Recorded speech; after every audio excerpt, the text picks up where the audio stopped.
सस्फुरमिलितं येन तस्मै श्रीमद्भागवतं की जय जय श्रीमद्भागवतं की जय जय श्रीमद्भागवतं जय। उद्योगार এই মহতি অনুষ্ঠানে আমি পাঠের প্রারম্ভে সর্বপ্রথম প্রণাম নিবেদন করছি আমার দীক্ষা গুরু প্রভুপাদ শ্রী শ্রী ভক্তি প্রকাশানন্দ প্রভুপাদের শ্রী চরণকমলে আমি প্রণাম নিবেদন করছি। প্রিন্সি রাধা গোবিন্দ সেবাশ্রয়ের অধ্যক্ষ আমাদের সকলের মধ্যমণি প্রভুপাদ শ্রী শ্রী নারায়ণোত্তম দাস গোস্বামী প্রভুপাদের শ্রী চরণকমলে উপস্থিত আমার গৌর ভক্ত কৃষ্ণ ভক্ত ভক্তিবতী মায়েরা, আপনাদের সকলের শ্রী চরণে আমার ভক্তিপূর্ণ প্রণাম রইল। কৃপা করে আপনারা প্রণাম গ্রহণ করুন।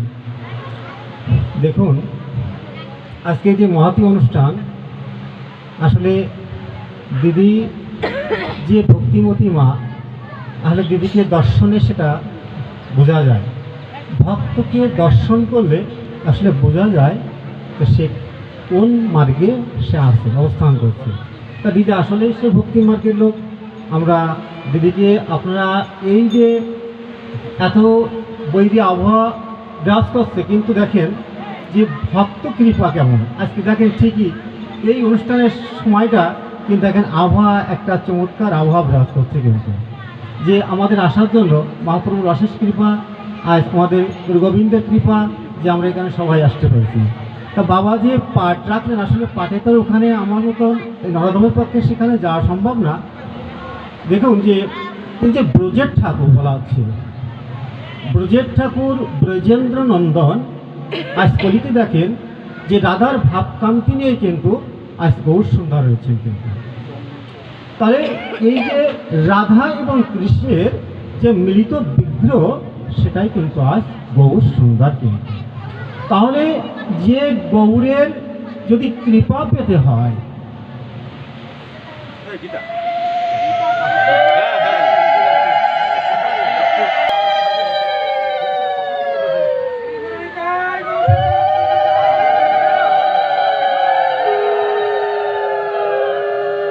তাহলে রাধা কৃষ্ণর মৃত বিগ্রহ আজ গৌর সুন্দর।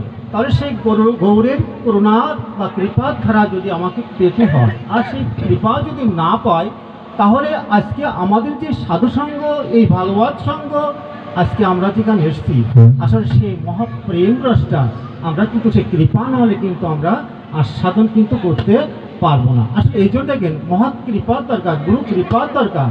সাধুসঙ্গ কেন করতে? এই গৌরের কৃপা যদি পেতে হয়, তাহলে আসলে আমাদের এই সঙ্গের কিন্তু প্রয়োজন। কিন্তু দেখুন না, একটা উদাহরণ দিলে, যে গভীর কূপ, একটা গভীর কূপের ভিতরে যদি কোনো ব্যক্তি, কোনো ভক্ত বা যদি কেউ পড়ে যায়, তাহলে সেই কূপ থেকে সে কিন্তু একা একা কিন্তু উদ্ধার পেতে পারে না।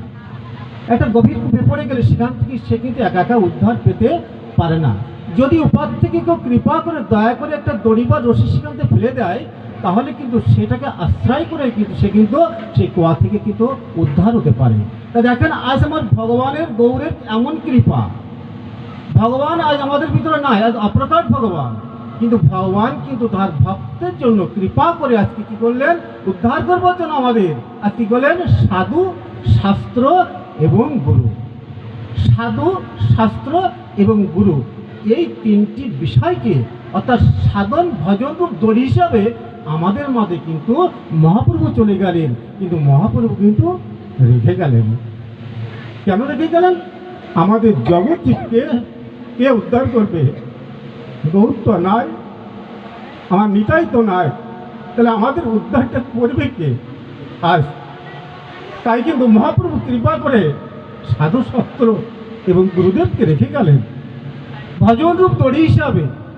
তাই বলছে যে এই সাধু শাস্ত্র গুরুকে যদি কেউ ধরে রাখতে পারে, তাহলে সে অনায়াসেই সেই ভগবানের যে কৃপা দ্বারা তারপর বর্ষিত হবে, এটাতে কোনো সন্দেহ নাই, এটাতে কোনো সন্দেহ নাই। এই জন্য আমাদের প্রথম কাজ আমাদের সদ্গুরুর চরণাশ্রিত হতে হবে। কিন্তু এই যে কৃপাটা পাওয়ার যে মূল মাধ্যম, এর প্রথম মাধ্যমটা হচ্ছে আমি যতই সাধুসঙ্গ করি, যতই শাস্ত্র অধ্যয়ন করি না কেন, প্রথম যে কাজটা আমার সদ্গুরুর চরণ আশ্রিত হতে হবে।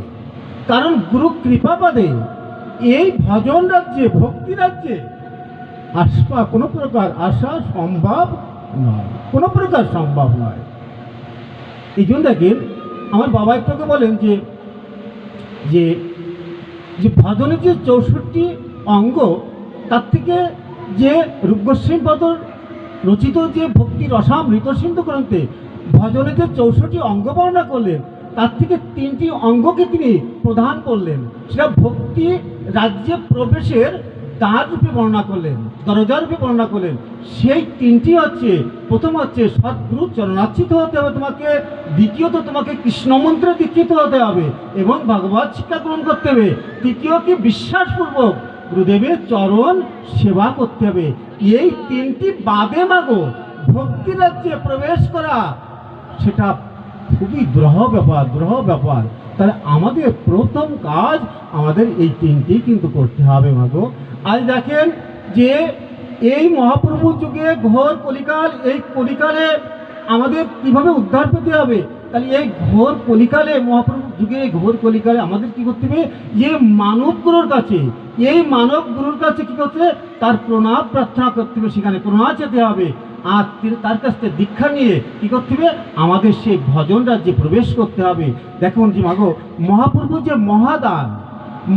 যে মহাদান যে ব্রজ প্রেম, সেটা কিন্তু কোনো কালেই কিন্তু মাগো প্রচারিত হয়নি, কিন্তু কোনো কালেই প্রচারিত হয়নি। সেই যে প্রেমটা, সেটা কার কাছ থেকে শিক্ষা নিতে হবে, ওই গুরুদেবের কাছ থেকে কিন্তু এই প্রেমটা শিক্ষা নিতে হবে। সেখান থেকে কিন্তু কৃপাটা সেই গুরুদেবের কাছ থেকে পেতে হবে, তবেই না আপনার ভক্তের জীবন ধন্য হবে। কিন্তু তাহলে যে মহাপ্রভুর যে মহাদাম ব্রজপ্রেম, যা কোনো কালে প্রচারিত হয়নি, কিন্তু মহাপ্রভু যুগে এই প্রেমটা, সেই দুর্লভ সম্পদটা, যে অতি দুর্লভ অতি মূল্যবান সম্পদ, সেই ব্রজপ্রেম মহাপ্রভু আজকে নদিয়া রাস্তায় প্রতিটি দ্বীপের দ্বারে দ্বারে তিনি অকাতরে বিতরণ করেছেন। সেই প্রেমটা বড় সাধনার জিনিস, বড় কঠিন জিনিস এই ব্রজ প্রেমটা মাগো। এই ব্রজ প্রেম পেতে গেলে একমাত্র গুরু কৃপা ছাড়া, ভক্ত কৃপা ছাড়া, সাধু মহাত্মাদের আশীর্বাদ ছাড়া এই প্রেম পাওয়া যায় না মাগো। আমরা যত যাই করি না কেন, আসলে সেই ব্রজ প্রেম পেতে গেলে আমাদের সেই গুরু কৃপা আমাকে পেতেই হবে, তাহলে কিন্তু সেই প্রেম পাওয়া যাবে না। তাহলে মহাপ্রভু আজ আমাদের মাঝে নেই, তাহলে সেই প্রেম আমরা কিভাবে পেতে পারি? এই জন্য বলাচ্ছি, দেখেন যে শ্রদ্ধা, সাধুসঙ্গ, ভজন ক্রিয়া, নিষ্ঠা, রুচি, আসক্তি, ভাব, এতগুলো স্তর অতিক্রম করেই সেই প্রেমটা পাওয়া কিন্তু সম্ভব। আর এই জন্য আমাদের কি করতে হবে, প্রথম যে কাজটা, গুরুদেবের চরণাচ্যুত হতে হবে। গুরুদেবের চরণাচ্যুত হয়ে গুরুদেবকে সেবা করতে হবে। গুরুদেব যখন আপনার প্রতি কৃপা করবেন, তখনই কিন্তু সেই প্রেমটা মাগো পাওয়া সম্ভব। তাছাড়া কিন্তু সেই প্রেম কিন্তু মাগো পাওয়া যাবে না। এই জন্য দেখেন যে কলিযুগের মানুষ তো আমরা কলিগত মানুষ, আমাদের 24 ঘন্টা সময়টাই আমাদের সবসময় দেহ স্ত্রী সন্তান সহায় সম্পদ, আমরা সব সময় কিন্তু দৌড়াচ্ছি কিসের জন্য, যে আমাদের দুটি পয়সার জন্য, কিভাবে আমি সংসারটা সুন্দর করতে পারবো, ছেলেপেলেগুলোর মানুষ করতে পারবো, আসলে সুখের জন্য। এটাই তো, এই জন্য বলা, দেখেন আসলে আমরা সব ঠিক আছে মা, এই জগতে বাস করতে গেলে, সংসার চালাতে গেলে অর্থের প্রয়োজন আছে মাগো, কিন্তু এর পাশাপাশি মাগো প্রামাত্মিক যে সম্পদটা, সেটাও তো আমাদের প্রয়োজন মাগো। প্রামাত্মিক সম্পদটা আমাদের প্রয়োজন মা।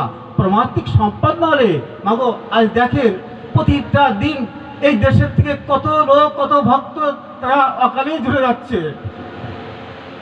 মানুষের জীবনটা কেমন মা?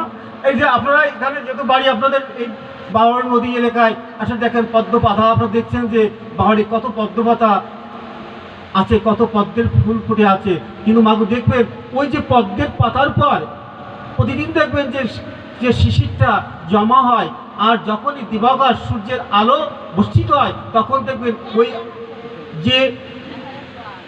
যে জলবিন্দুটা, এটা দেখবেন একটু বাতাসে টলমাল করছে মাগো, না জানি কখন ওই পদ্মের পাতার থেকে ঝরে পড়ে যায় মাগো। এই তো আমাদের জীবনের আয়ুষ্কাল। তা আমরাও তদ্রুপ মাগো এই পদ্মের পাতার মতো আমাদের জীবনটা টলমল করছে। তাহলে মাগো এই আমরা যাতে আমাদের যতটুকু সময় আছে আমরা যাতে সে সাধন ভজন প্রক্রিয়ায় থাকি, এটা কৃপা করে আপনারা সেই পথে অনুগামী হবেন, অনুরাগী হবেন, এই আশীর্বাদ ব্যক্ত রেখে আমি এখানে ভাগবত কথা বিশ্রাম রাখছি। আমার পাঠে যদি রসভাস হয়ে থেকে আপনারা মহাজন আপনারা কৃপা করে আপনার সন্তানকে ক্ষমা করবেন, এই বলে আমি আমার পাঠ বিশ্রাম রাখছি। জয় জয় শ্রী গুরু নিতাই গৌর সীতানাথ।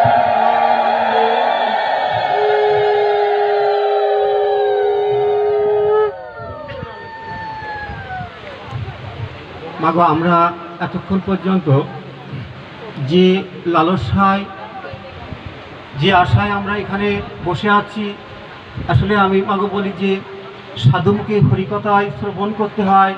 সাধুমুখে হরিকথা শ্রবণ না করলে, মহাপুরুষকে শ্রবণ না করলে কৃপা ধারা বর্ষিত হয় না। আমার মতো পাপিষ্ঠ অধমের মুখ থেকে হরিকথা শ্রবণকে কতটুকু বা সেখান থেকে পূর্ণ আসবে। এই জন্য এবার আমাদের মাঝে আমাদের আজকের প্রধান অতিথি আমাদের মধ্যমণি পণ্ডিত রাধা গোবিন্দ সেবাশ্রম অধ্যক্ষ প্রভুপাদ শ্রী শ্রী নারায়ণোত্তম দাস গোস্বামী ব্যাস অলঙ্কিত করে সেই ভগবানের অমীয় রস নিরাপত্তা আস্বাদন দেবে। প্রভুকে ব্যাসাসন অলঙ্কিত করবার জন্য আমি বিনীতভাবে প্রার্থনা করছি। জয় জয় শ্রী গুরু নিতাই গৌর সীতানাথ।